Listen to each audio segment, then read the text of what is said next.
first lady. Except you build a house, but you just build a day. Me, I'm a follow you to go. Anywhere you lead me, I don't know. Jesus, my life is for your glory, your glory. She did more. Taking me higher, Jesus. You never leave me, no forsake me. She did more. You're taking me higher, Jesus. My life is for your glory, your glory. You make a little thing. All right, good morning, ladies and gentlemen. Thank you very much for joining on the show with me at this point in time. It's a beautiful thing to be in the presence of God. I like the way you let it be.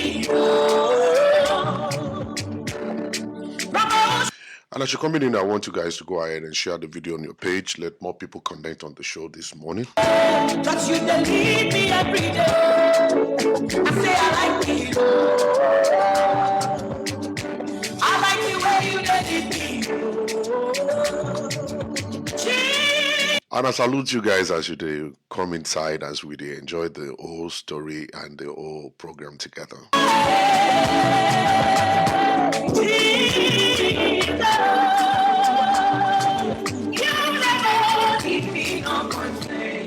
I want to say thank you to God for giving us the opportunity to always come all the time, to come on the line, to educate the people, open the eyes of people, and at the same time, make people to laugh.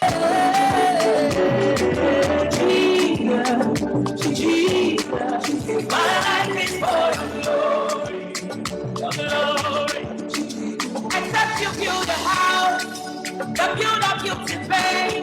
Me, I'm a follow you to go. Anywhere you need me, I don't go. And I pray that the Lord God Almighty will bless your family, bless your home. And let me tell you something. No weapon of the enemy fashioned against you will prosper. We will not share this same story about your own life.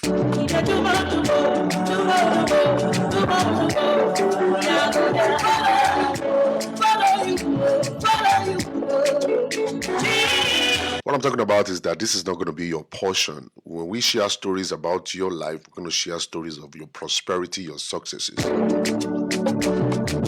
make a little thing like you be like it up. You know what I'm saying? We're going to give God the praise on your behalf.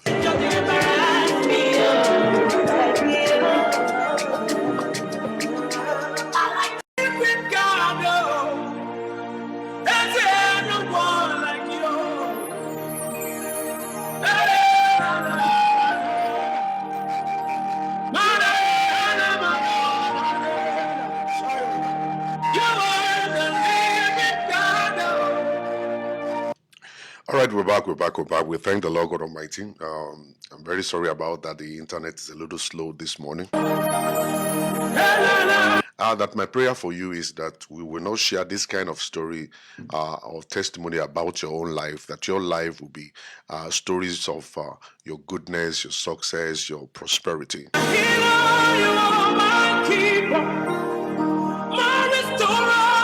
So as you're coming in, I want you guys to go ahead and share the video on your page. Let more people connect so that we can actually share a little bit this morning.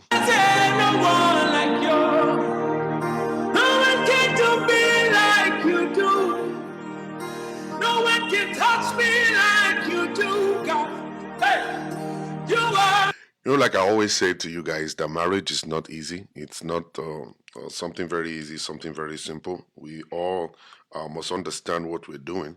You must be matured to be able to hold marriage down. Marriage is not for boys. It's not for just ordinary or young girls. It's for matured people. And any man who is willing to go into a relationship must be ready and prepared to go through and be able to get to the bottom of the old stuff and learn what you're supposed to learn, have what you're supposed to have before you can actually go further and say, yeah, I think I'm ready to get married. So many of our men, they entered into relationship because of their age. Their mommies, their daddies are pushing them to get married. You know, at the age of 40, they're actually thinking like a 15-year-old boy. They don't have what it takes to be able to get married. And the other day I was actually looking at some stuff, like a lot of young brothers who call me, oh, they want me to connect them with a woman and all that kind of stuff. And I'll say, well, you have to register with $100 to be able to get connected. And then he say, oh, I don't have that kind of money. Then I'll be like asking myself, so why do you want to get married when you don't have a source of income? Why do you want to get married when you don't have a source of income? It's very, very important to you for you to have a source of income to take care of a wife. You know, you're not just marrying a wife because the woman has got a job, and they always say, "Oh, I want one with a job, and I want one that is living in America or Canada." You know, it's not, you see, at the back of their, my mind, those guys are gold diggers. They got nothing to offer. So they're only looking for some people they want to take advantage of the ones that are actually doing well for themselves. All right. And that kind of a relationship will not last because it's a conditional love. It's a conditional love. It means that if that person is not living in America, if that person is not living in London, not living in Canada, if that person doesn't have a job, I can't marry you. All right. A man believes that, okay, I'm doing the women a favor. You know, that's the way they see themselves. They see themselves as to say, I am doing them a favor. All right. They don't have a husband. So if I become their husband, they should pay me for doing them that favor. Anyone with that kind of a mindset is stupid. You know, you don't have brain. You have salt and water in your head. And I don't really know what your parents are teaching you or what they're teaching you guys at the church, because I know I teach people to go and get a job, go to school, get a job, get ready for relationships, save money, and then be the breadwinner of your family. Do everything it takes to be able to be the breadwinner of your family. That's what I teach. And you find out that all of these are boys, they're just lazy. They're just lazy people. They don't want to work. They think like they're doing a woman a favor. So they're only bringing their penis. They want to bring their penis. Okay, my banana is here. That's all you need. All right. And I'm going to be here with you. So you take care of the bill. You take care of whatever. I'm just going to be here to have sex with you. You see, that's not the essence. That's not the reason why we're getting married. That's not why we're getting married. No. All right. That's not the reason why we're getting married. You know, these people don't understand it. And then for you girls too, you don't know what you're looking for. You don't know what you want. And that's the problem I have with women.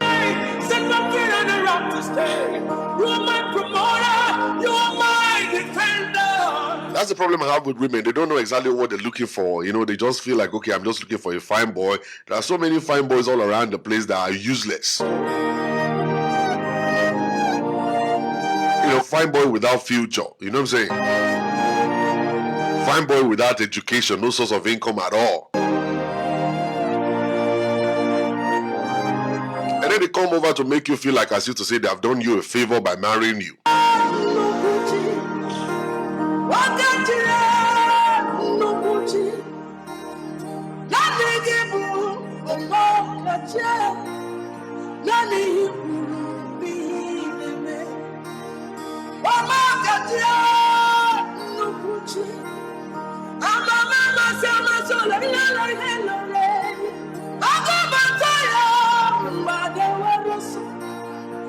And actually, it's not the fault of those boys. It's the fault of you women that are running after them. Yo, he's got his back. Oh, he has this back. Oh, he looks fine. Oh, his goatee is long. Oh, he looks fine. Handsome, but it's your fault. You go tell them, well, you don't need to bring money. I will take care of you. Because you yourself, you are desperate. You just want to marry anything.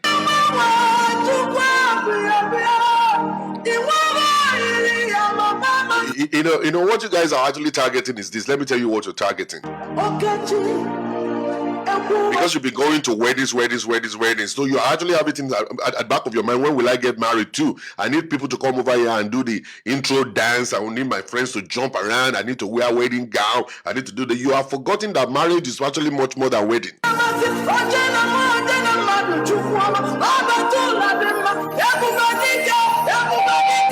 So you don't understand that marriage is much more than waiting. You just want to celebrate the entrance, and then when you enter into marriage, you'll find out that the boy is lazy, he's got no money, and some of them will even lie to you. They'll tell you that they have PhD. Some of them will tell you they have master's degrees. Some of them will tell you they have BScs, and at the end of the day, you'll find out that they can only speak English. They have never even been to school.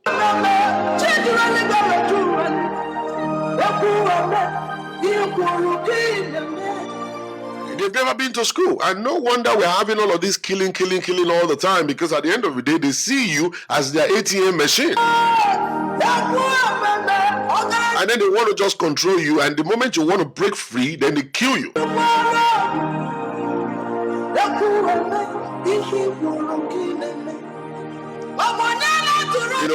There's lack of proper education in the foundation of our lives as Africans. With lack of education, we are not educating our young women, our young boys. The way of the Lord. We are not teaching them how to be a real man. We are not teaching them how to be a real woman. We are not building husbands. We are not creating wives.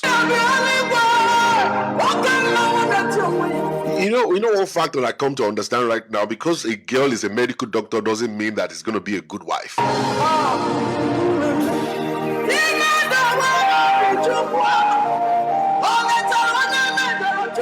We send our daughters to school, we send our sons to school, go all the way, become have master's degree, have PhD, become a lawyer, become a doctor. For her becoming a doctor or becoming a lawyer doesn't mean she's going to be a good wife. See how you set me free.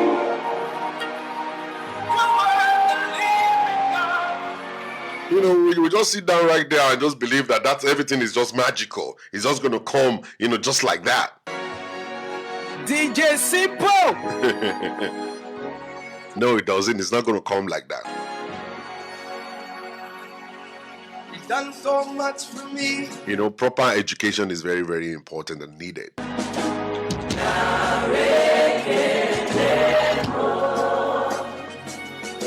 I had 10,000 times, it still would. When you see a lady who is a doctor, you say, "Oh, I'm a doctor. Oh, I'm a doctor. Oh, I'm a lawyer." Some stupid men, they believe that's all I need. Oh, she's making money. There's going to be a day that you're actually going to enter into a situation. You now find out that the money is not going to be able to deliver you, and the money is not even enough to keep your marriage going.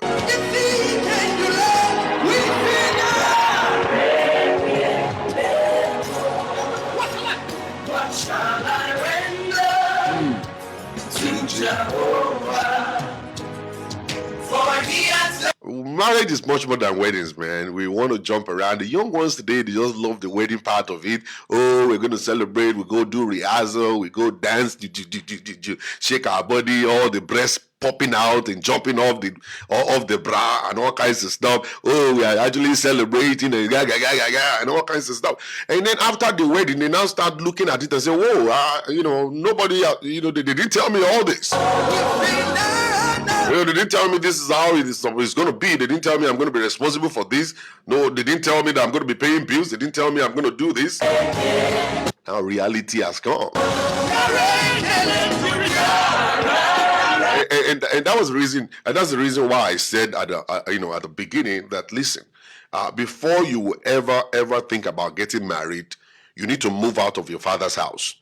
Get out of there, go and live by yourself. When you go out of your dad's house, your mother's house, and go and live by yourself, you are going to develop. You are going to grow, okay? You will learn on the job. You will understand how to pay bills. You will understand how to do your laundry yourself. You understand how to cook and feed yourself. You will know exactly what to do to see a doctor when you're sick. All right, mommy is not going to be doing all that for you. Daddy is not going to be paying bills for you. All right, now a lot of all Nigerians will say, "Oh, what a millennial has to stay home. He must stay at home. He's going to be from home. He will go and get married." Though you see, let me tell you something. They will encounter problems because they have not grown. You need them to grow. They must develop. They must get to maturity. Maturity comes based on the confrontations of the problems that they're seeing. When they enter into trouble and they're able to solve it, they get matured right there.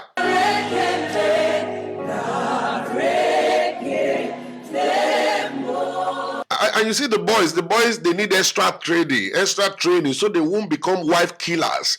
They need extra training so that they won't become jealous. They need extra training so that they will understand how to be responsible. All right. So the father figure is needed in the house to teach them to be a man. All right. If the father is not there, the mother is the one training them. Most of the time they become a sissy. They will just be a sissy. I'm telling you, sometimes their wife will be controlling them, and sometimes they will be mommy's boy. They have to call mommy at every point in their life. Mommy, oh, she has done this. Oh, mommy, oh, what should I do? Mommy, oh, mommy, oh, me oh, jewla, no, mommy, oh. And then you look at him and say, are you ever going to grow up? Why do you have to be calling your mommy all the time? That boy needs a man in his life to train him. In your name,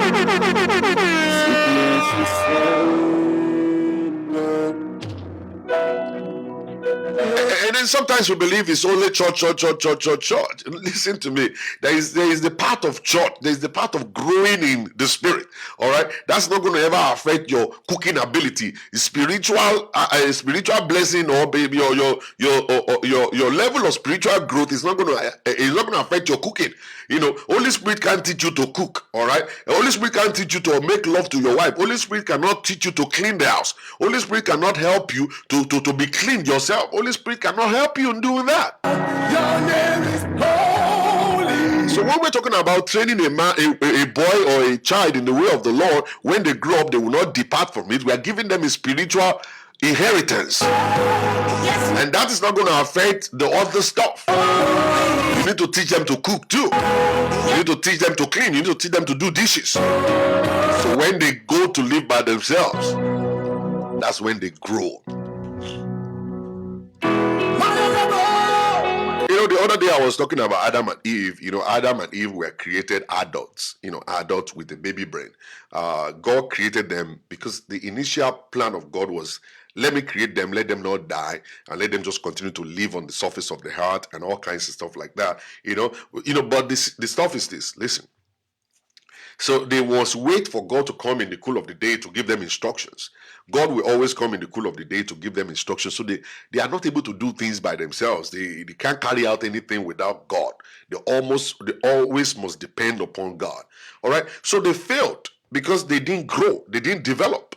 So now, but when God was now planning about Jesus coming, he didn't just make Jesus to appear.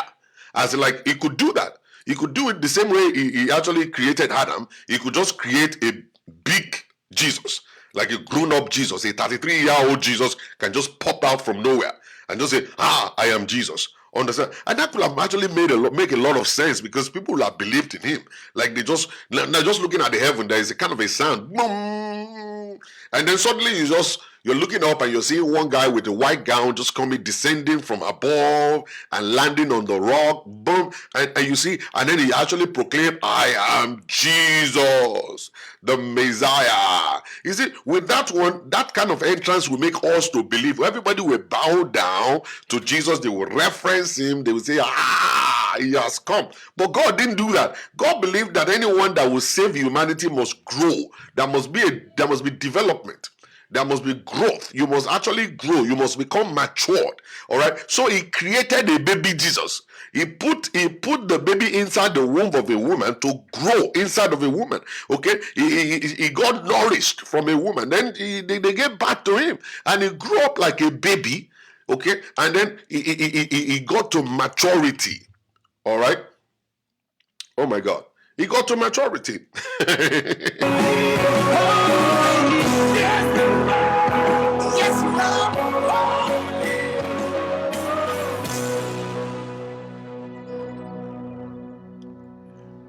You know, this is why I always say, listen to me. If you are a divorcee, the husband is gone, nowhere to be found, or whatsoever, whatever. You see, the church you go to must have a kind of must be a place where they mentor kids. The church you attend must be a place where your children get benefit. They get the benefit of going to church, and that was why I said this. Before I said you must have a reason. You see, like when you have a reason, there must be a reason why you're connecting to Pastor Shola. Why are you here today? Why exactly are you here today? Why are you tuned in listening to me? There must be a reason. For some people, the reason why they are here It's for them to come and laugh. Okay, that's the wrong reason. Actually, it may not be. Maybe they are depressed. Maybe they believe that Pastor Shola is going to crack jokes and they're going to laugh and they're going to be happy. You know, it's possible. Number two, some people believe that I'm going to go there and just reset my brain. All right, Pastor Shola is going to push the reset button of my head. All right, it's possible. Some people come because of that. Some people believe, oh, let me go there and just see a new interpretation of the scriptures. All right, Pastor Shola is going to actually give us a kind of a different interpretation to some certain scriptures that we've been reading and stuff like that. Then some people come and say, because I just want to hear Pastor Shola yell. You know, the yelling part is actually good for me. I just like him when he's yelling. Understand? Some people come because of that. So you must have a reason. Don't just say, why are you watching Pastor Shola? I don't know.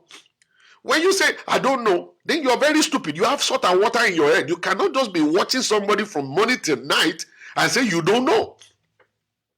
There must be a reason why you're coming. So to actually connect to a man of God, there must be a reason why you're connecting to that man of God. Why are you going to that church? There must be a reason. That's what they call vision. All right? You must be a man of vision. You must have something you are targeting. There must be a benefit that will come after that relationship. Every relationship must come with benefits. All right? There must be benefit. You don't just be a friend of somebody for just being a friend. You know, you just don't want to be a friend of somebody for just that sake. There must be something you are targeting. You don't just become a business partner to somebody just to be a business partner to that person. It will be because you want to learn from that person. It will be because you want to benefit from that person or whatsoever. Or you want to be like that person, so you want to learn from the person. You want the person to be a mentor. All right? That's why. So going to different churches, you must have a reason. You must have a reason why you are going to that church. That pastor must be blessing you in a way, and not just only blessing you like that, he is adding value to your life because you are molding your life right now to become something. And you know it that this guy has got that thing. This guy will be the one to influence me. This guy is going to be the one to push me. This guy is going to be the one to encourage me to get to my destination. Like I said before, every object will remain in the state of rest until an external force will come to push it. So by the time the external force comes to push it, then you start sliding. So every one of us, we need that external force. So you don't want to be around the people that can motivate you. You don't want to be around people that cannot push you. So when you go to a church, you just go there for going sake. You are not being pushed, you're not being motivated, then you are in a wrong place. Okay, that's not the place you should be. You should go and look for another place where the man of God is got that joker in his hand, and he is the only one that can influence you to get to where you're going. So when you're going to the place, look at the pastor. Is this man the kind of a man that understands how to be a father?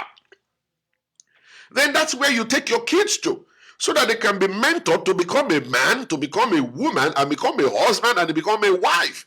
That's the way you do things. Don't just go to church because the church looks fancy. Don't go to church because everybody is going there.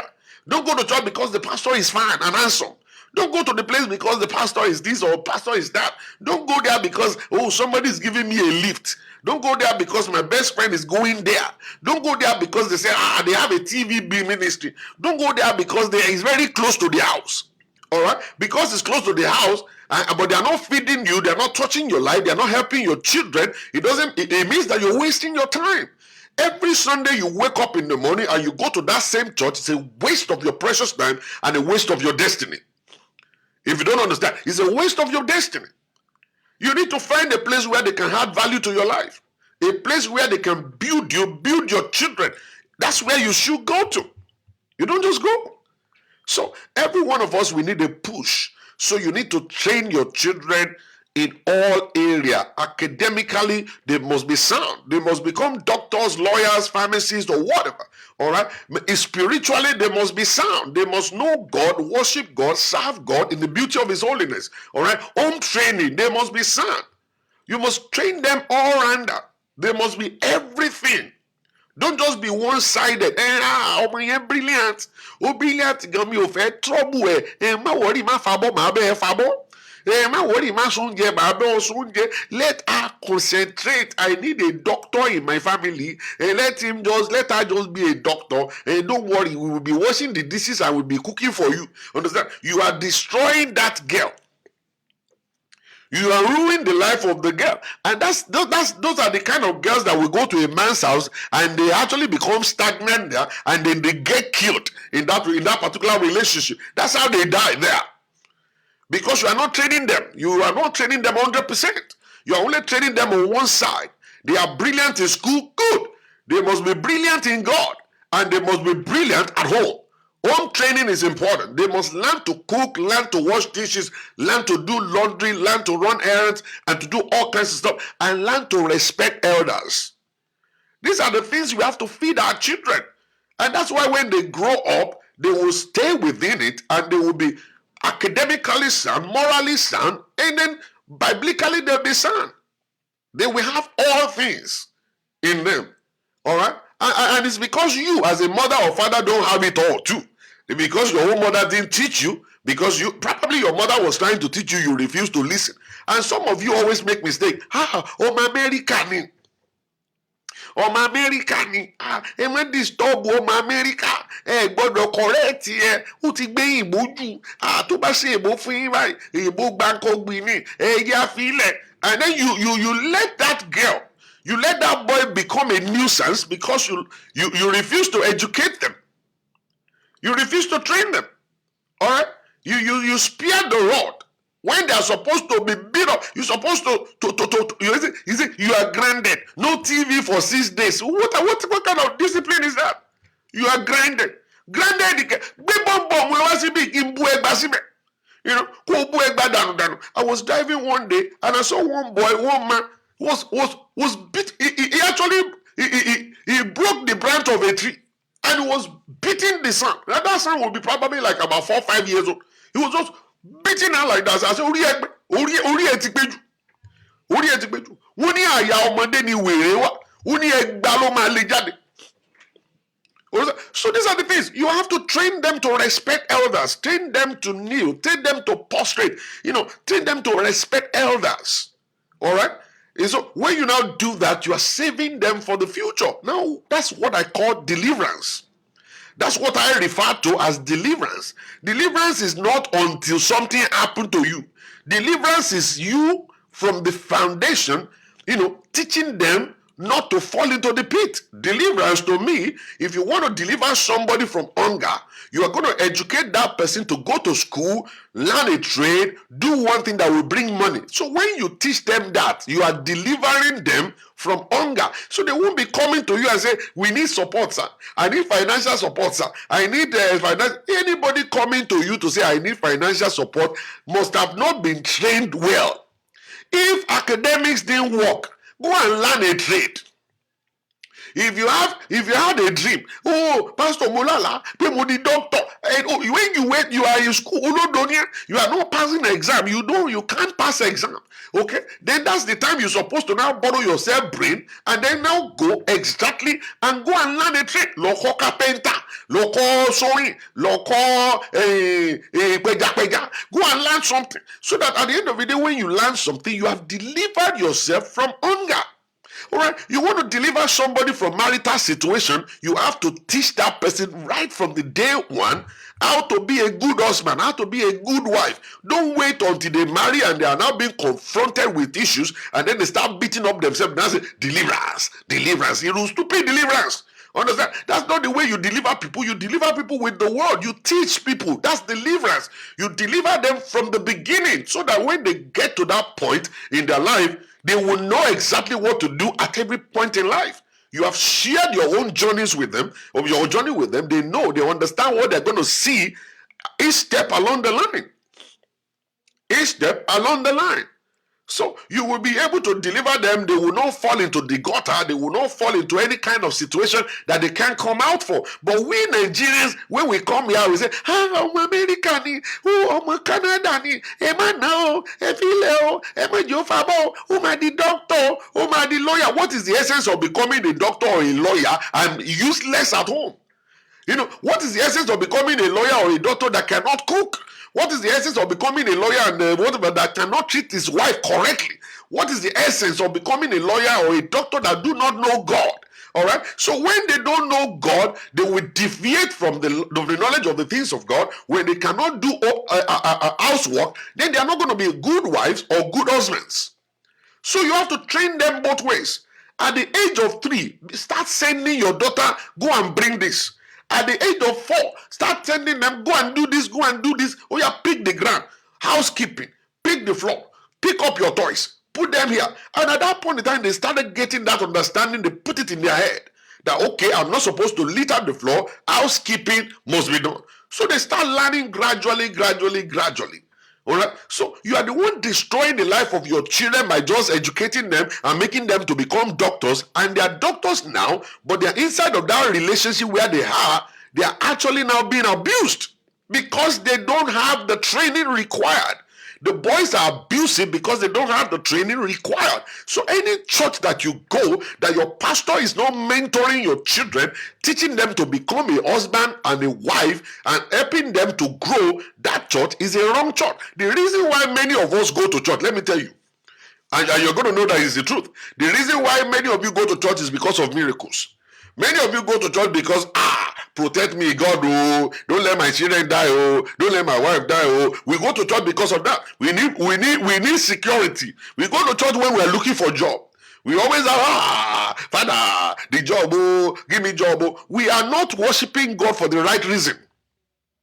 All of those things, that's the job, the miracles, and all kinds of stuff, they will come after you are genuinely connected to God. And you are genuinely connected to God, not that you go to church. It's because you have a relationship with Him. Understand? You talk with Him in your closet. You pray to Him daily. You have a relationship with Him. All right? You don't go to church because of miracle and all kinds of stuff. In some churches, they spend 80% of the whole service praying. And one thing they don't understand, I'm going to get to the update very soon. One thing they do not understand is that corporate prayers are not easy to answer. It's not easy for God to answer corporate prayers. You know, prayer or congregational prayer that we pray, hold your hands and begin to pray. We pray as a Father. Yeah. All those things, it's not easy for God to answer. Ask me why. The reason is this. You see, God is looking for unity. Where there is no unity, God cannot operate there. The Bible says that, you see, in the day of Pentecost, when they were all in one accord, that was when the Holy Ghost came down. All right? When there is disunity, the prayer cannot be answered. Now, somebody next to you may not believe in you. Somebody next to you may be fighting with you. You don't even know that you are holding the hands of your enemy. And then somebody doesn't like the pastor that is actually calling the prayer point. Somebody doesn't like the pastor's wife. Everybody doesn't like anybody in the church. And you are praying to God. That's a confused level. All right? That prayer is not going to heaven at all. That is why you personally must have a relationship with God. That's why the Bible says, your Father that seeth you in the secret. You see, when you pray alone, it's easy for God to answer because you are the one who loves yourself. Okay? You are the one who loves yourself. You believe in yourself. And the prayer you are praying is going straight to heaven. And then God will quickly hear that prayer. You see, I see a whole lot of noise making all around in churches everywhere I go. People just make noise. And then they just depend upon that. And that's all they depend upon. And then they go. And that's it. Without a relationship in God.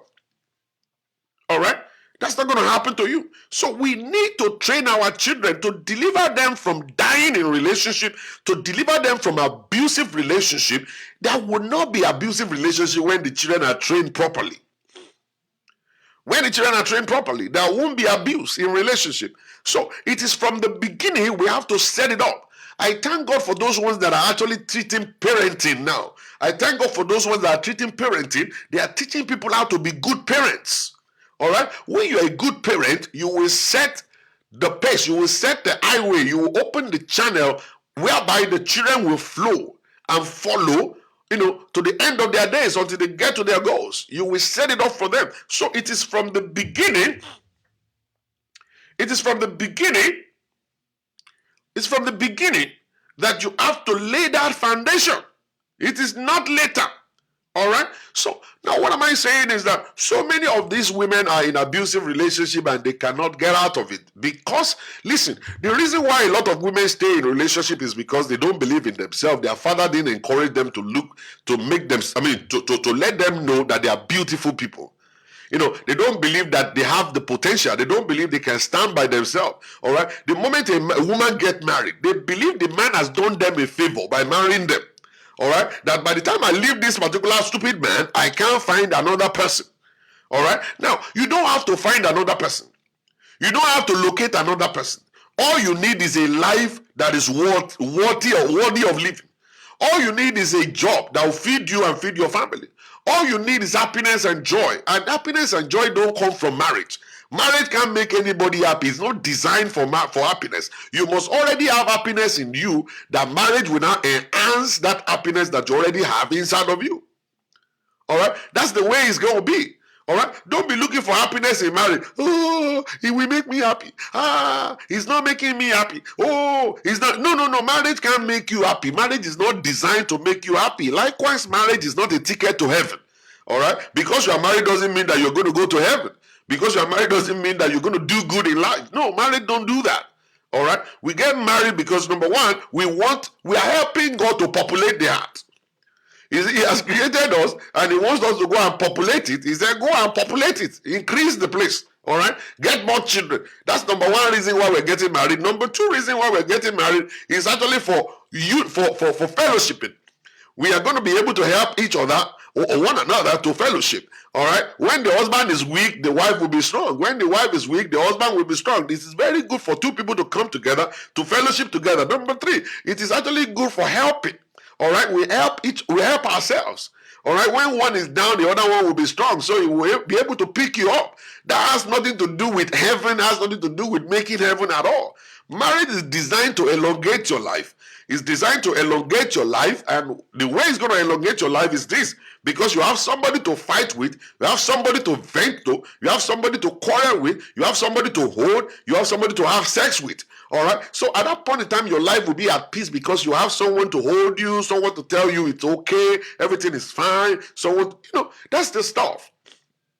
That's the way it is. It's got nothing to do with you making heaven or not making heaven. The Bible didn't say if you are not married, you go to hell. It's not saying you are a divorcee, you go to hell. It didn't say that at all. That has nothing to do with it. So anybody preaching nonsense to you, you better go and tell the person, hey, I'm reading the Bible now. You better shut up. Understand? It's got nothing to do with it. All right. And then if you made a mistake of marrying somebody that is not right, because it's possible for you to marry an unbeliever. If you're a believer and you marry an unbeliever, who is an unbeliever? Someone that is abusive is an unbeliever. If you have the love of God in you, you will not be abusive. You remember in the book of Exodus, they were giving us the 10th commandment. In 10th commandment, they were saying that don't do this, thou shalt not do this, thou shalt not do this, all because they want to caution people from actually doing crazy stuff. And then when you go to the book of Malachi chapter 2 verse 16, he said God hates divorce. And then he said to divorce your wife is to be abusive. That's the meaning. That's what Bible is saying. He said God hates abuse. That's what he wanted to say, not divorce. God hates abuse. He now said to divorce your wife is to be abusive. So God is now warning them. He said, don't be abusive. Don't beat your wife. Don't slap your wife. Don't treat her bad because I don't like it. That's one thing I don't like. I want somebody, if you have your Bible with you, go to that particular chapter, Malachi chapter 2, and go and read verse 16. Make sure you read the NLT version. Make sure you read the NLT version. You will understand that is what God is saying. He actually gave the interpretations. He gave the meaning of the divorce he's talking about. It's not the divorce we are talking about. He gave the definition of the divorce. He said God hates divorce. All right. And then he now said to divorce your wife is to be abusive towards her. So God is saying, I don't like abuse. All right. So when we are getting married, we need to have that understanding. God hates abuse. God hates abuse. I didn't mean we have been preaching that. I didn't mean we pastors have been preaching that from the day one, that God hates abuse. God hates abuse. Because we have been saying God hates divorce, people are abusive towards their wives, and then the wife could not leave because the Bible says God hates divorce. So when we interpret the Bible, we now lock the women down. We put the women under lock and key, that God hates divorce. So even though you are being beat up, even though the man is beating you, you cannot leave that relationship. You have to stay there because God hates divorce. Okay, so they tie the woman down. So the men are actually happy because when they slap you, they know you can't leave. When they punch you, they know you can't leave because the Bible says God hates divorce. So we are locked up inside of that mentality, thinking that a woman cannot walk out of relationship. A woman cannot walk out of relationship because God hates divorce. And we want to please God. So we want to remain in relationship, either the man is beating us or not. Then there's this particular statement that I hate. Then they say it's for better, for worse. That is, in the time of worse, it means that you have to endure, even though it's killing you, even though it's choking you with a knife, you keep on staying there. That's not what the Bible didn't say that. We cook that up. We are the one that cook it up. All right, we cook that stuff. We cooked it up. All right, that's the stuff. So I am here. I am telling you the right thing right now, and then for you to know. So when we train our children and we preach it to them that God hates abuse, when we teach it in churches, I say God hates abuse. All right, it will now enter into the mind of the boys. It will enter into the mind of the women, and then when they go home, when they are about to become abusive, they will remember that the Bible says God hates abuse. So they will be able to caution themselves, and then they will be able to tune their life towards the right direction. All right, that's exactly what we are saying. That's what we should be teaching in our churches. That's what will get us to the point where we are going. That's where we get to where we're going. All right, so the issue with this is that a lot of women are inside of that abusive relationship. They're tied up into it because their pastor said God hates divorce. So when they go to the pastor can only tell them, my sister, continue praying. Now, if we don't have answers, you see, we pastors, whenever we don't have answers for people, that's when we say, go and fast for 17 days.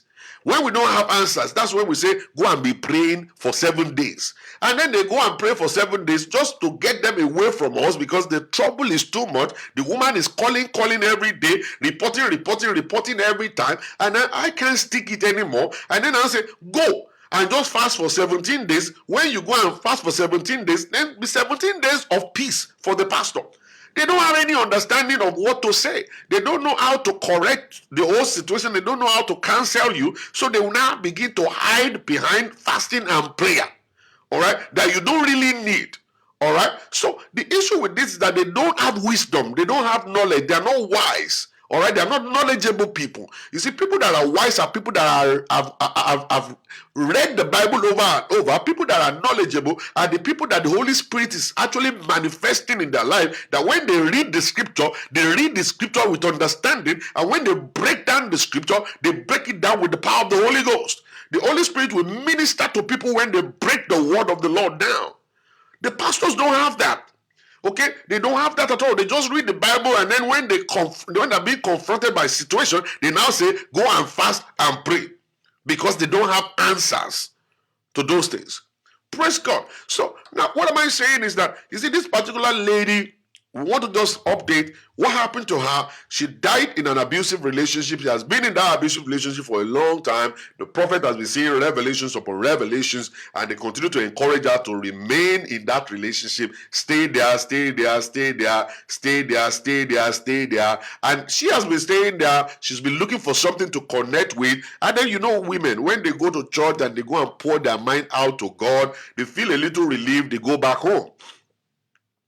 They feel a little relief and they go back home. They feel a little relief and they go back. So every time they go to church, they use the church as a therapy. Okay? They use the church as a therapy. All right? So when they go to church, it's more or less a place of therapy for them. When they pour out their mind, Father, Lord, this is what is happening. You see some women, they'll be praying and be crying. They are pouring their mind out to God. So when they're going home, they feel a little comfortable that they have already spoken to God. So they use the church as a place of therapy to actually refertilize their life, to actually rejuvenate their life. So they go back home and then they go and confront the same issue again. The man is never going to change. The man is still the same. And then they're going to get beat up again. And then they go back to God. And then the pastor will say, go and pray and fast again. All right. So that's how they do it. They use the church as a place of therapy. Every time it's like you're going to a therapist.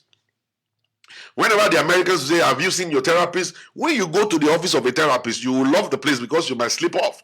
All right. When you lie down on the couch and they're talking to you and they're showing you cardboard, showing you whatever, what color is this, whatever is this, and this. At the end of the day, you just sleep off because at that point in time, they have taken your mind away from your trouble. All right, they are placing your mind towards a different thing, so you feel relaxed and then you sleep off. In 1 hour, 2 hours time, when you wake up, you feel so good in your body, and then you go home. That's exactly what the church is like. We go to church like I've said, we are going to see a therapist. So we go there, we yell, we shout, we pour our minds out because we need someone to pour the mind out to anyway. So we use the church as that place where we pour our mind out. So we go home and then we do it again. Now, this particular woman has been doing that, going home, coming back, going home, coming back. Don't forget, she got a 17-year-old boy, and she got other two kids that are young, and then she got killed with a baby. She got kicked in the belly, but the baby survived. But one thing I want to let you know is that that baby that got killed, something is going to be wrong eventually. I pray not, but you see, that's aggressiveness, that punching, that kick. It's actually on top of that child. The impact is on that child. The impact is on that child. We don't know what's going to happen to that child eventually. Okay, we pray that the child will be normal, but that impact is on that child that made the woman to pass out and then made that woman to die. That impact is on that child. All right, now the child has been born. They forced the baby out through surgery. I don't know, maybe, and stuff. And then the woman didn't survive it. All right, she died in that act. All right. So now the issue is that I spoke to the son, and the issue is that the son is now confused. He doesn't know what to do. This is a 17-year-old boy. Now think about the 17-year-old. I'm looking at my daughter. If anything should happen to me today, what exactly is she going to do? You know, she's just very young. All right. At that point in time now, she's got a big time responsibility. She got 2 sisters and a baby in the hospital, and himself, and doesn't have a father.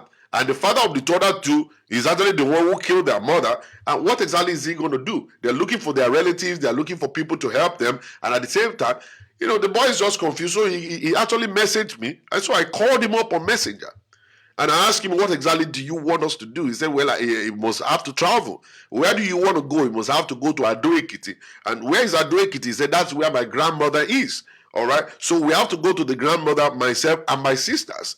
To the grandmother. Do you have money to do that? Is there anybody who can take you? They said no. So I decided to call somebody in Nigeria to please go and connect with this person. So I sent $200 down to the place. Take this for transportation. Take them to where their mother's mother is, their grandmother. Let them go there and stay with their grandmother until everything is set up and everything is completed.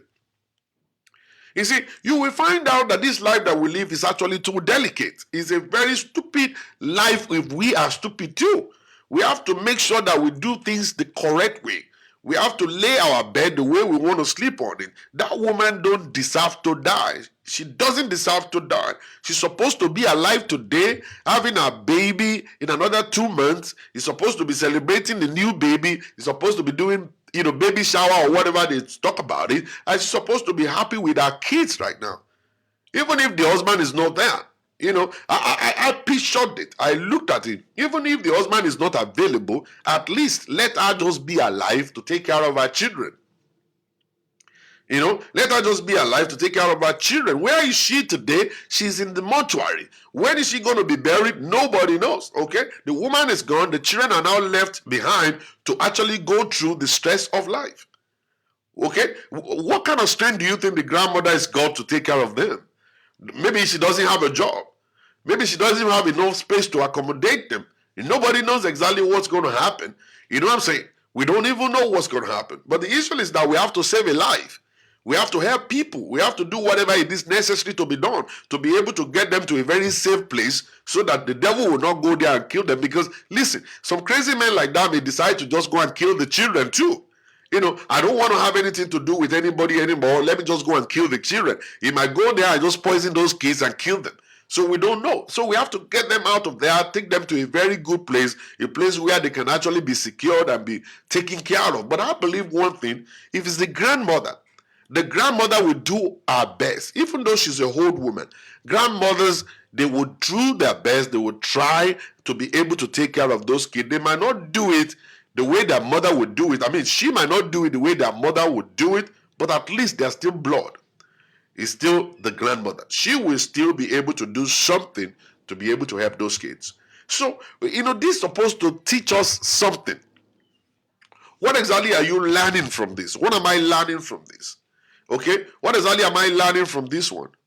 What am I supposed to do right or change about my life? What exactly is the stuff that I need to change about my life? What am I supposed to do better now? Where am I supposed to correct myself? Do I need to do something about my health? Do I need to do something about my relationship? Do I need to do something about my mentality? Somebody was chatting with me the other day. He said, wow, it's going to be difficult for Nigerians to change because they grew up like that. I said, no, I grew up like that. What made me change? What gave me a new mindset? It's because I'm here in America. I didn't come to America to mingle with Nigerians. Okay, 8 years of my life, I never saw many Nigerians. I was around the Caribbeans, the Mexicans, the Americans. I was able to learn from their culture. I visited them. I went to their Thanksgiving parties. I went to their celebrations and stuff. I was able to learn new things. Then I saw the freedom. I saw the new orientation about life. I embraced the good ones among the old stuff I've saw. I put them together with what I have from Nigeria. My mother trained me. My father trained me. So I acquired some other things from these people and I put it together with what I have. And that's what made me to become who I am today. I'm able to think outside the box, not because I wanted to or because life changed me. I allowed the life to change me. I allowed life to change me. People must actually give themselves to life. Let life affect you. Let other people influence you in a positive way. All right? Open up to learn from other people. Open up to learn from the other cultures of other people. Open up to learn from the Americans, the Caribbeans, the Jewish people. Open up to learn from everybody. And then put it together with what you have. It will make you a better person. Okay? So many of you have been in America for the past 15 years. You don't even have a Caribbean friend. You don't even have an American friend at all. You don't mingle with anybody. All you do is go to work, come back, eat your love rice, eat mama, eat everything. Go to a Nigerian church and say, we are grateful. We are grateful. Oh, that's all you know. You live your life all around Nigerians all your life. That's why you are not changing. That's why nothing is changing about your life. All right? When you open up your life and then you attend the white church, the Caribbean church, the Black American church, and then you mingle with them, go to parties with them, go to functions with them, you will see new things. You begin to see new things. So these people, they're just different, man. This is not the way we are in Africa. There are so many good things in our own culture too. So many good things in our culture that we need to keep. We have to keep those things. There are some things you have to throw away. You delete some things off of your brain. All right? These are the way. That's the way for you to be able to learn and then you'll be able to think outside of the box. You think outside of the box. When you do that, all right, you will find that our children, whenever you see our kids and they have friends, majority of them, they have American friends and Caribbean friends. And that's why whenever you say you want to come to their school, they will tell you not to come. They don't want you there. Because you don't have that mentality, you begin to judge everybody. You say, is that guy gay? Is that one lesbian? Don't work with that one. Oh. We don't need you there. Oh. Don't go to that one. Oh. Don't do this one. Is that burger? You must not eat burger. Oh. Come and eat in your. Come and eat amala. Oh. Come and do this. Oh. You must not do this. What kind of dress is this? What is the name of this dress? What did they call it? Not your many toes. Or many toes. Ilé ọba láti wá o. Olóyè ni bàbá rẹ o. Má ṣe báyìí o. Ọmọ ilé ọlọ́nà ni o. Ọmọ ilé kíní kan ni o. At the end of it, those kids will say, mommy, please, don't come there.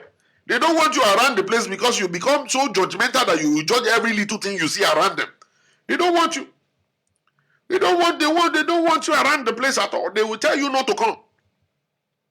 Because when you go there, you destroy the environment for them.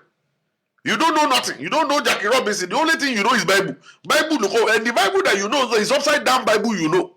You don't know anything. You come there, you be judging everything based on the Bible. Hey, why is this boy wearing knicker? Is it biblical to wear knicker? Which one be your own? Which concern you, mommy? Sit down there and just be looking.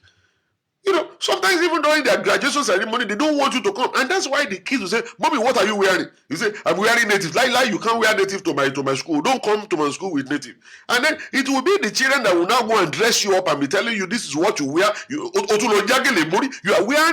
wearing, just imagine you are wearing gown. Gown. Mommy, no. You have to go and do your hair, go and put on your wig.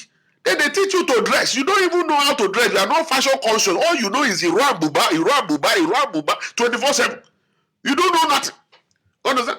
Every day you go to church, you have never worn a gown to church before. It's always Iran Buba. Kilo sieke.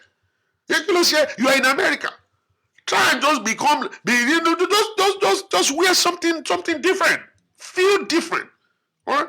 Feel different. That's the way you do things. Just feel different. Make yourself to look different. Open up and learn more things. You're just stuck. You're stuck with the same thing you're doing for the past 20 years. You're just stuck right there.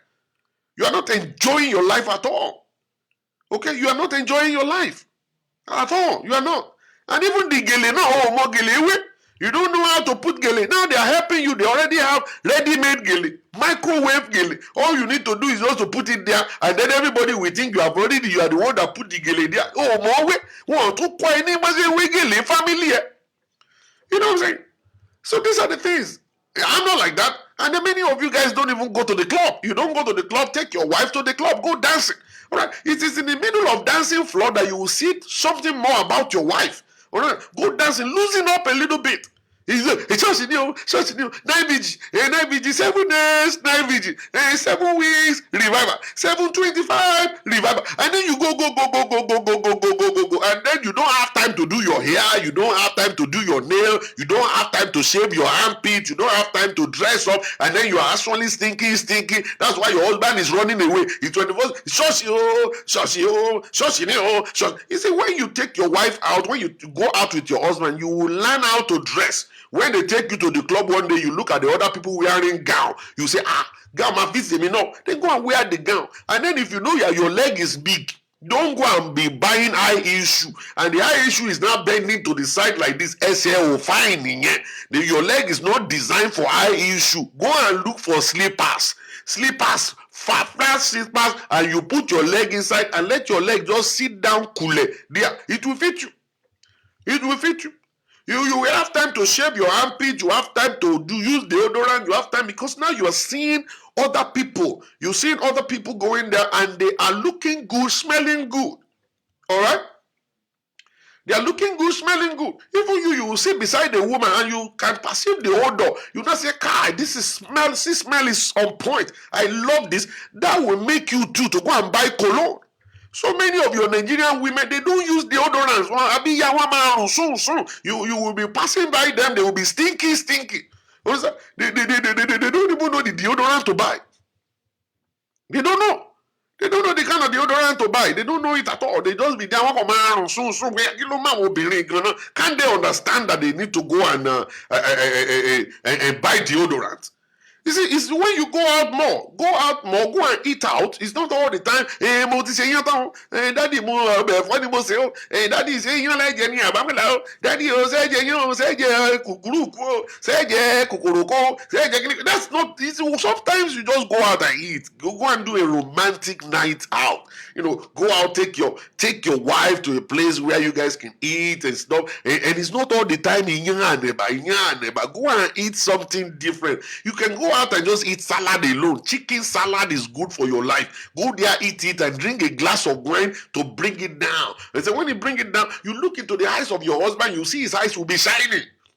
At that point in time, he's looking at something different.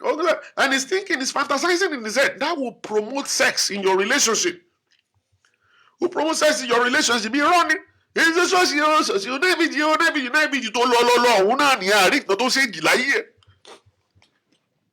but nothing is changing in your life. Your relationship is still the same.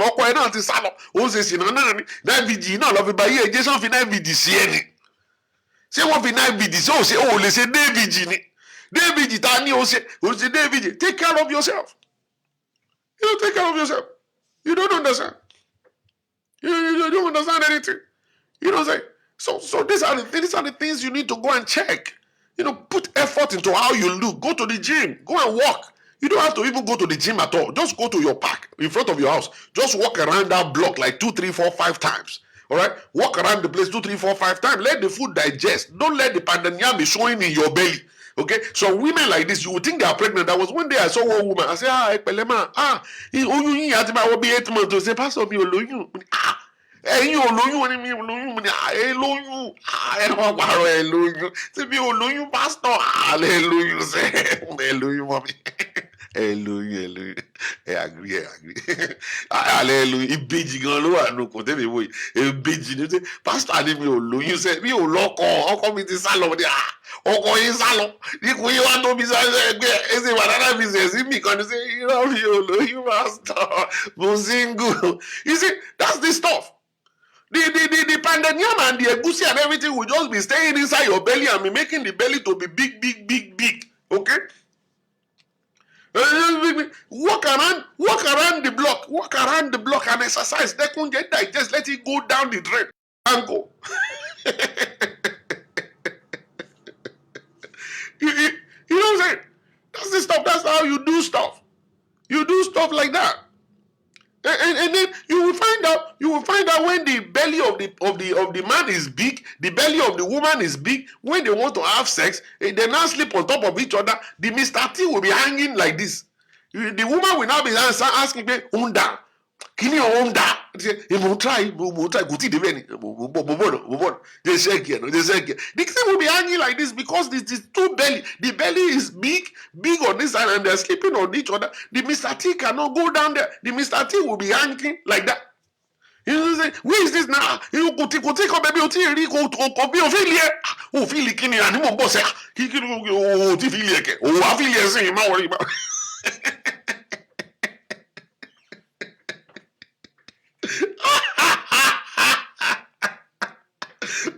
Oh, really, like you can't be.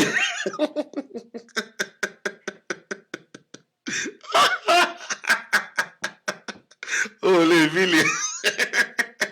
Oh, my pego to really.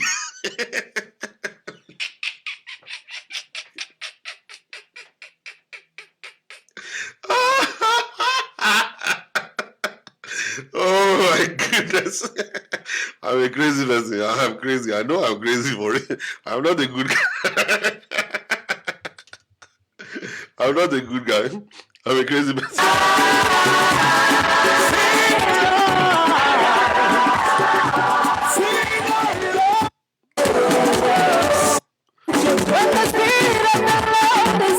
This stuff is too loud. I'm a crazy person. Now I know I'm a crazy person. I know. Well,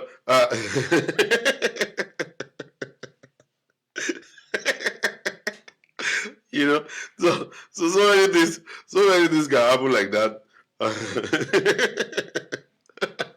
All right. Let's not be like that. Let's not be like that. You know, so we just need to take care of ourselves. Take care of yourself, and so let us just leave it like that. I understand somebody's talking about fibroid. Yes, I understand. Some people may have fibroid. That's good. You know, they do surgery for fibroid now, and then you use your diet to control it. You use diet to control it from happening.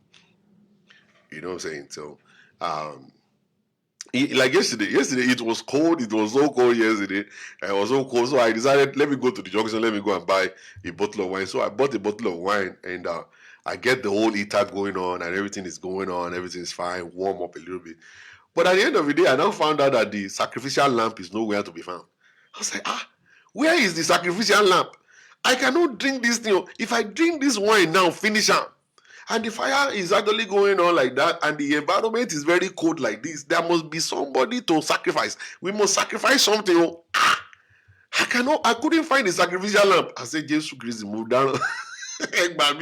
Sacrificial lamp, this alone. If you move demon, somebody is not saying, "Tia, but the rat don't have home bezebo." So very low gold in lamp. Leave why we want gold.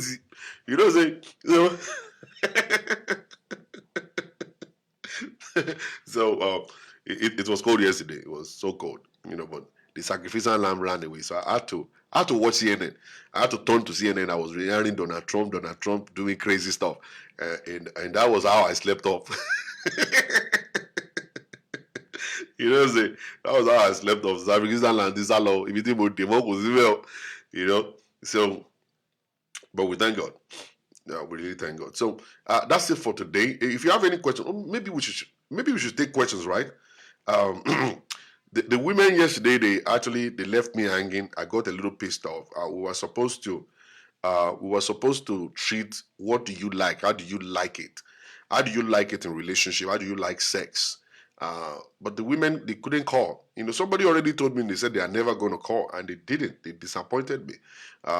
They ran away. Every one of them. Some of them will call and cut it and say, they can't. Nigerian women can't boldly come out and talk about sex. It's a bondage. Bondage level. You guys are in serious bondage, Joe. I'm not going to lie to you. You're in serious bondage, Joe. If you cannot come out and talk about what you like, how you like it, I don't think anybody should judge you or will judge you when you talk about what you like, how you like something. I'm not sure anybody's going to judge you like that. So, but they left me hanging. They left me hanging. Then some of them are now calling me after. After I actually shut the show down, they were now calling me. I was like, why are you now calling me now? The show is over now. Why calling me? You don't have to call me again. Why? So yesterday was actually very funny, very very funny. By the grace of God. So let me open my telephone line right now in case you have anything to say about today's topic. You want to say something about today's topic. The telephone number to reach me is 405-550-5135. 405-550-5135. That's the telephone number to reach me in the studio. If you have anything to say, you want to make a phone call real quick to call in and for us to be able to get to the bottom of this particular stuff. Maybe you have a question for me, or you have a suggestion, or you have something to share with the people. The telephone number again is 405-550-5135. 405-550-5135. That's the telephone number to reach me in the studio at this time, by the grace of God. So we're going to wait for a little more time and see if we are going to get calls. If not, we are just going to leave it alone. All right, let's pick up this call. Hello? Hello? Can you turn your computer off? We're hearing the computer, please. Okay. All right. Okay, go ahead. Hello, Pastor Shola. Good morning from Canada. Good morning. Yeah, my name is Amaka. Okay. Yesterday, I wasn't available for the show, and honestly, I don't have anything to add for yesterday because first off, it's gone. Second, I think it's too personal. So I feel like for every woman, I guess I'm speaking for myself and so many of us, but this is generic. Like, it's a general thing. Yeah. And not very sexual, but can activate the fire. Mm-hmm. Every woman likes money. Give her money. Give her money, and she does so. That's not what we're asking. No, we are not asking money. I say, how do you like it? How do you like it? Where do you want him to put it? How fast do you want it? How slow do you want it? Absolutely. I think generally, honestly, I can't even say how I like it. I'm more of a kisser. Okay. So the kissing can take me to the next level of any other thing. Wow. And of course, kissing might also be a turn off. So if a kissing is a turn off, well, that's the end of the matter. Wow. If it's not a turn off, I can't tell what happens after. That's good. That's good. So kissing is actually what will do it for you. That's right. Exactly. Wow. I'm just going to say for today, oh my gosh, Pastor, you went there. Thank you very much. We thank God. Thank you very much. And hello to everybody who's listening. Love you all. Bye. Thank you very much. God bless you, man. Yeah, bye. Welcome back. Yeah, bye. Well, we're still on the show. By the grace of God, I'm looking for a song to play for you guys. I need to get a song.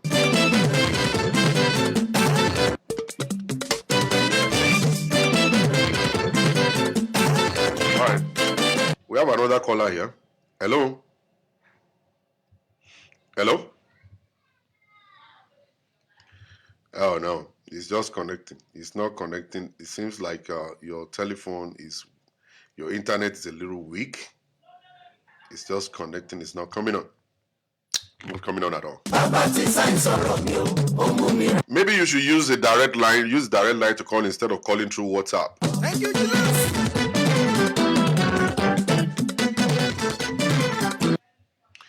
All right.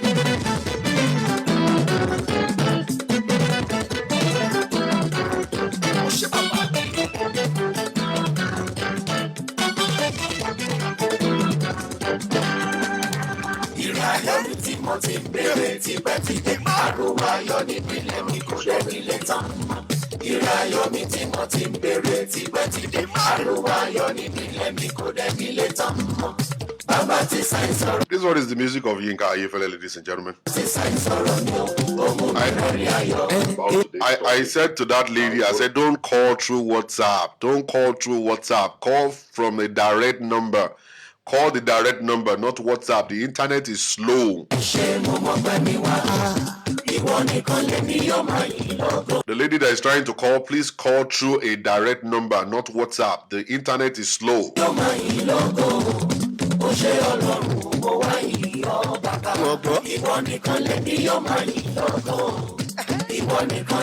And today has been a very wonderful day by the grace of God. We're still waiting for some few calls to come in. If you are actually going to be making a call in 405-550-5135.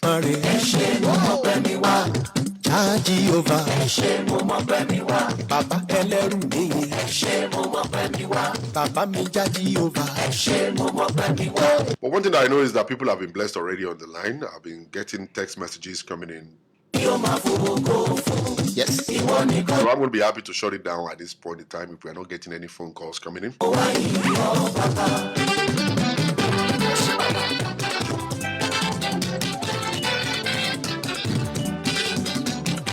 Hello? Hello? Hello, Pastor. Yeah, can you please turn your computer off? We're hearing the sound. Oh, sorry. I just want to say, well done for all what you have been doing. You know, it's been amazing. Thank God for bringing spices into relationship. Mm-hmm.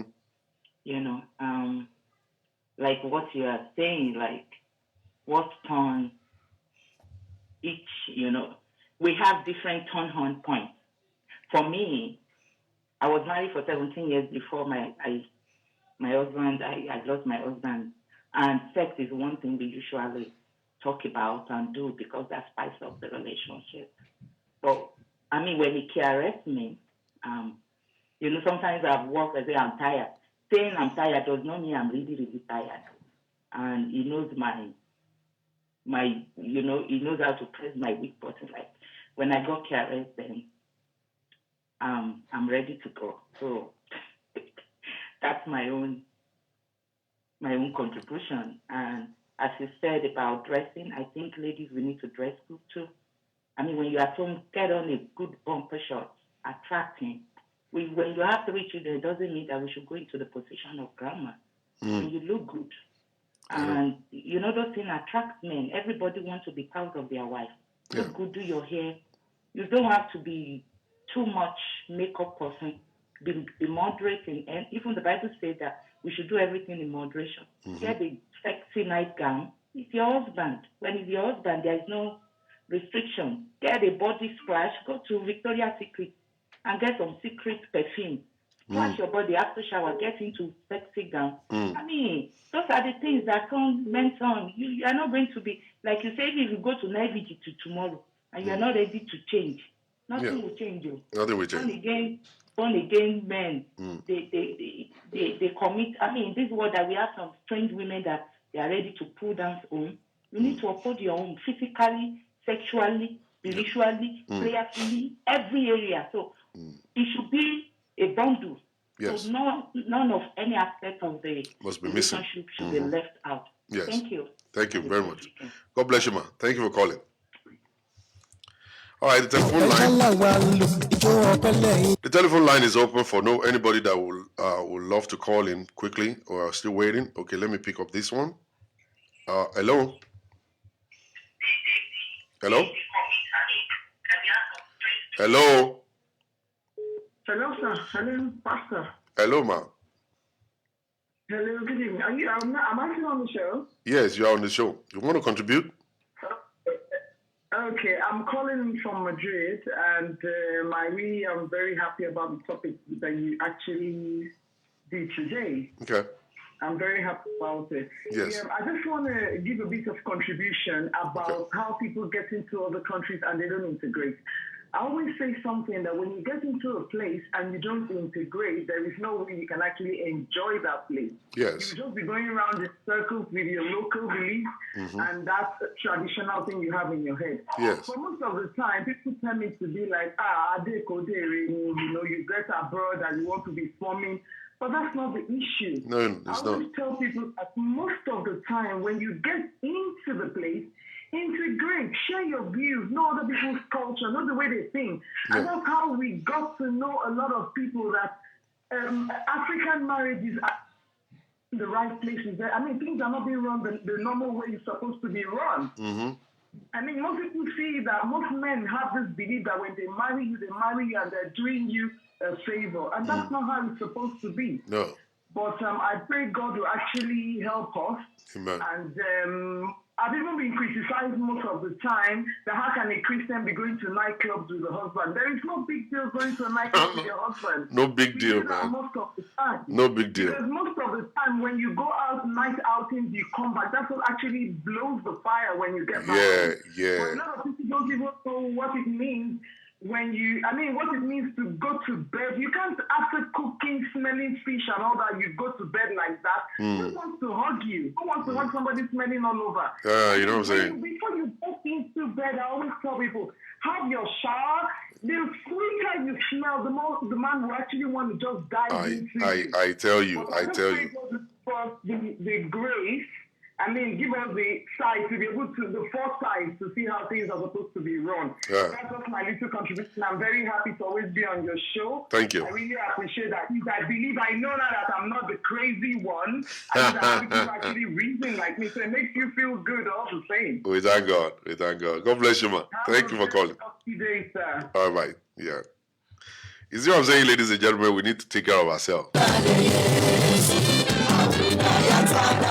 The telephone line is open for anybody that would like to call in. I saw 1401 number trying to call in. There is nothing wrong in you taking your wife out on a Friday night. That's your wife. It's not anybody's wife.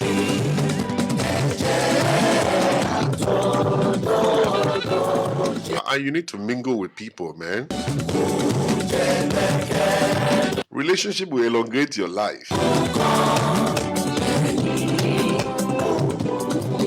Depression will kill you. Many of you don't understand. You don't know even maybe you are depressed or not because you don't understand what depression is. So when you go out, you eat out, you laugh, you crack jokes, and you jump all around and stuff. When you dance and actually be happy together, that's going to elongate your life. It's a medicine.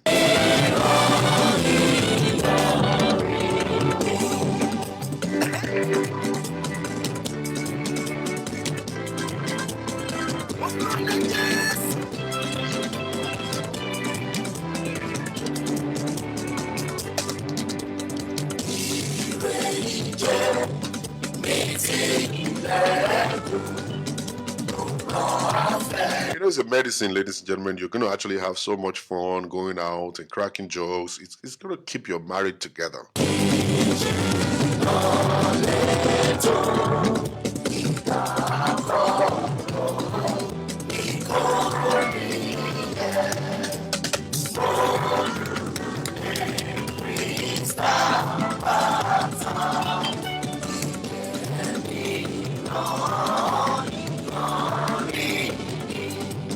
All right, let's pick up this call. Hello? Hello? Hello? Hello? Yes, hello. Hello, good morning. Good morning. Good morning, Pastor. Good morning, sir. Yeah, my name is Adeoye. I'm calling from Peru. Okay. Yeah, I am calling to appreciate you, to appreciate your program. We thank God. That you've been such a wonderful pastor, and since I've been listening to your program, I've learned a lot from your program. Thank you, sir. Yeah, I want to say something about just one thing that I have to say about the issue you were talking about this morning. Okay. Yeah, personally to me, I think one of the basic problems that I notice about relationship or about marriage. Yes. I don't think I can blame women much, but one of the factors that I think matters most in every relationship is we men. We don't really allow our women to be our best friend. That is one of the reasons why it's very difficult for us to know what women, what they really want, what they really like, even sexually. Because when a woman is not your best friend, it is going to be very difficult for her to allow us to know how she wants it and the way she wants it, what she likes best. And most especially most Nigerian men mentality, when a woman is trying to show how she really wants it, we turn it to something else. We started feeling as maybe the woman is spoiled already. That has been most Nigerian men mentality. And that is the reason why it's always very difficult for a woman to allow men, to allow their husband, to allow them to know how they feel, how they want it. Those are one of the basic reasons why a lot of marriages why there are problems in many marriages. So that is what I noticed. That is what I discovered. That is why yesterday when you were on the program, yes, you can notice, Pastor, most women cannot come out to allow men to talk about how they want it because of the mentality that our women have about marriage. Yeah, mentality. So, mentality. Yes. Thank you so much for God bless you, sir. Making us learn every day. Thank you, sir. You, that is just my own observation. God bless you too. Eshego. Thank you, sir. All right, sir. You see, that's a good one. That's a very good contribution there. A fantastic contribution by the grace of God from a man. That's from a man, you know. So we thank God for this. We're going to be actually putting it on hold at this point in time. I will come back to you later this afternoon. I'm going to be bringing the new list of my Singles Konnect. Last month was a good month. We were able to connect 3 people last month. You are God.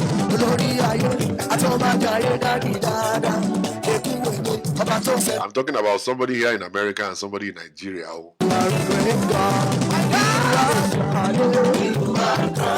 So for you guys that are out there, you think like, okay, you can only find love in America, or if you're in Nigeria, Nigerians are gold diggers and whatever. You're lying to yourself.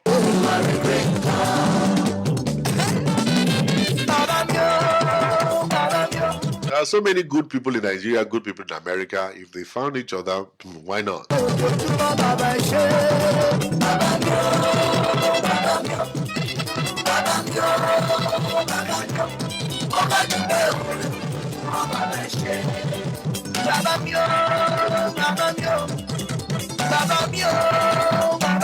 You know, why not? Why not? And then you saw the testimony of that lady that will be getting married in February next year, 2020.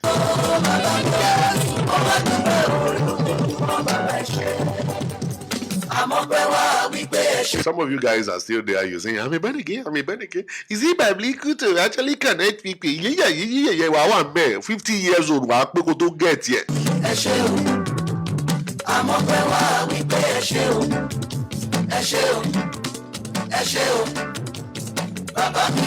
What them rate go to get here? Bunch of fake people. I don't know who your pastor is teaching you nonsense. I don't understand it.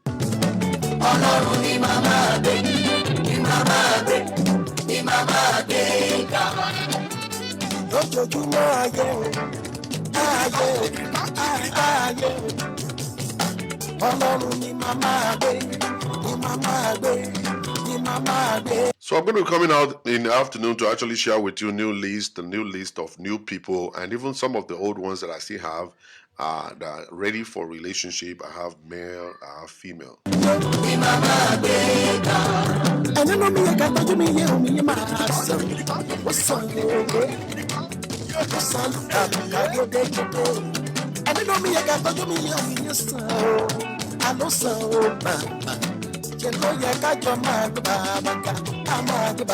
Some of them, you ask them to come and eat a burger, they will say, is it biblical?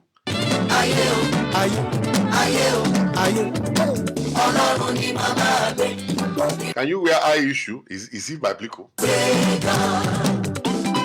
Why don't you use deodorant? Is it biblical? Use perfume. Is it biblical? Are we not saying that the odor God has given to us is not good? Are we not saying, God, you are not good to give me this odor? Oh,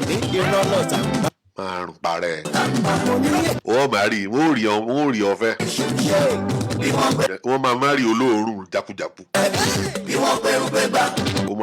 is it biblical or not? Actually, they told me, they said there is this church, they don't use cologne, that they are not allowed to use deodorant too.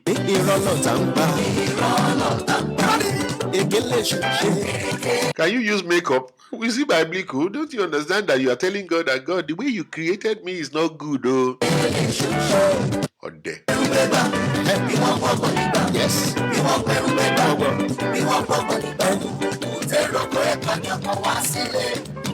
This is the music of Yinka Ayefele.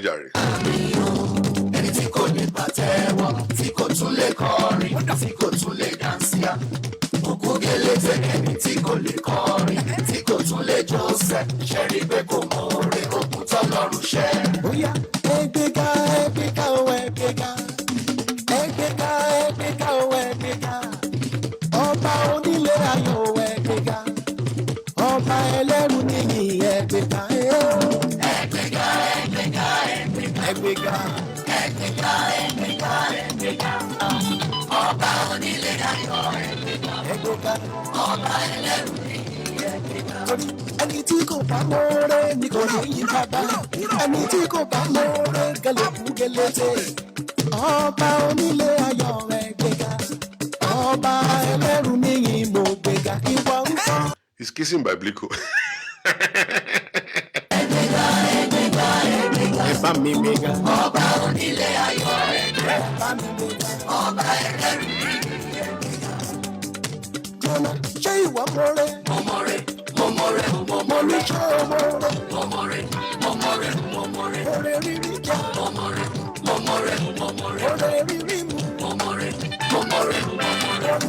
You know, the Bible verse they always quote, they said, the Bible says that let not your adornment be just only outward adornment alone.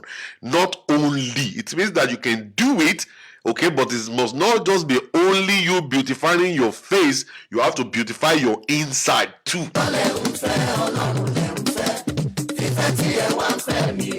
It's biblical. Doggy style is not biblical.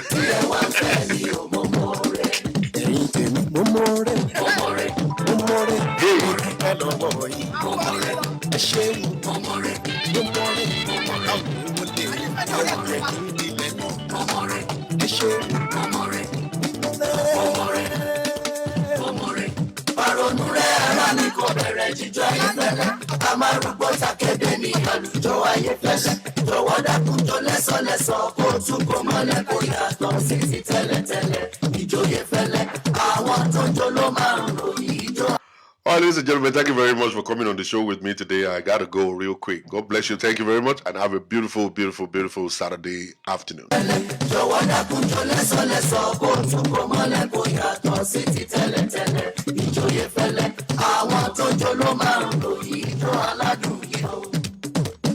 Ìwọ tó fẹ́ jó nílẹ̀ kò bẹ̀rẹ̀ kó máa mú jójó. Ìwọ tó fẹ́ jó lẹ́gbẹ̀gbẹ̀ fẹ̀gbẹ́ máa jó. Tùngbà ayé fẹ́lẹ́ yìí ó yàtọ̀. Tùngbà lára mi ò ó dùn ó kí ó dùn ó kí gan. Àjò ìjòyè fẹ́lẹ́ olóhùn iyọ̀. Ẹ ń gbọ́ yẹn o.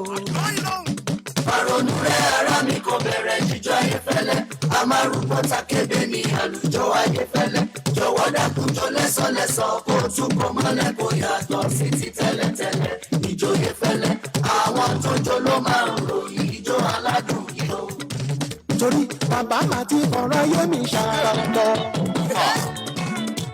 Jésù bàbá bá mi lárí ayọ̀. Bàbá máa ti fọ̀rọ̀ ayé mi ṣàràtọ̀. Bàbá Èdùmàrè ṣe mí lọ́pọ̀. Bàbá máa ti fọ̀rọ̀ ayé mi ṣàràtọ̀. Ó tún pa mí lẹ́rìí ayọ̀. Ẹ̀rí ayọ̀. Bàbá tó ṣe lérí tí mo lẹ́rìí ṣẹ́. Ọ̀ṣọ́. Mo dúpẹ́ ó ṣe òun. Ẹ fẹ́ gbọ́ oríta yìí fún ẹ́ ti dọ̀bẹ́ yìí. Oríta yìí fún ẹ́ ti dọ̀bẹ́ yìí. Ṣé fẹ́ gbọ́sẹ̀ oríta yìí fún ẹ́ ti dọ̀bẹ́ yìí. Oríta yìí fún ẹ́ ti dọ̀bẹ́ yìí. O lè mú jókòó sápá ọ̀tún. O lè mú jókòó sápá òsì. Àlọ́ o lè mú jókòó sápá ọ̀tún. O lè mú jókòó sápá òsì. Ṣo ti gbọ́ pé a fẹ́ jíjó ọpẹ́? Ṣo ti gbọ́ pé a fẹ́ gbégbá ọpẹ́? Ṣo ti gbọ́ pé a fẹ́ jíjó ọpẹ́? Ṣo ti gbọ́ pé a fẹ́ gbégbá ọpẹ́? Orí ayéfẹ́lẹ́ ti tàn tẹ́yìn. Ìtùgbà ayéfẹ́lẹ́ ti tàn tẹ́yìn. Orí ayéfẹ́lẹ́ ti tàn tẹ́yìn. Àjò ayéfẹ́lẹ́ ti tàn tẹ́yìn. Bóyá mújọ́mújọ́mújọ́ sápá ọ̀tún. Bóyá mújọ́mújọ́mújọ́ sápá òsì. Bóyá mújọ́mújọ́mújọ́ sápá ọ̀tún. Bóyá mújọ́mújọ́mújọ́ sápá òsì. Láti bẹ̀rẹ̀. Ẹwà wọn ti bí tọmọ jọjọ. Wọ́n mọ yìí orin pẹ̀lú àlùjọ. Ẹ ṣe. Style tó kálukú ni wọ́n fi ń jọ. Bóyá ìlú làlùjọ ẹ̀jẹ̀ kan gbàjọ. Ìlú ayéfẹ́lẹ́ dùn yín gbà. Ojú yín gbà. Àlódù yín gbà. Ojú yín gbà òwe. Ayéfẹ́lẹ́ akọkùnrin ṣèdúgbà lọ́wọ́ àwọn tèmi. Àwọn tó dúró tì mí nígbà tó le nígbà mo rò kó tán nígbà gbogbo ẹ̀sùn mi. Ẹ̀yin tèmi jákèjádò ní gbogbo àgbáyé ó dúpẹ́ ẹ ṣé ẹ kú àdúró tì mí o. Ìdè wẹ́ ẹ ò dẹ̀ ní mòṣìkẹ́ tó lọ láàyè ẹ ò dẹ̀ ní mọ̀yàkẹ́ tó lọ láàyè ọ̀tá ò dẹ̀ ní tilẹ̀kùn mọ́ wá sílé. Kábíyèsí ọba Adéyẹmí Aláàfin Ọ̀yọ́ Ọ̀jájá Ọọ̀ni Ọ̀nìrìṣà ọba nìtàn òkú sí Ifẹ̀. Lọ́balọ́ba nílẹ̀ gbogbo Yorùbá pátá mo dúpẹ́ ẹ ṣé o. Ọba Aláyélúwà Dr. Francis Ọba Adébárakànmí Àgbẹ̀dẹ ọkọ̀ olórí.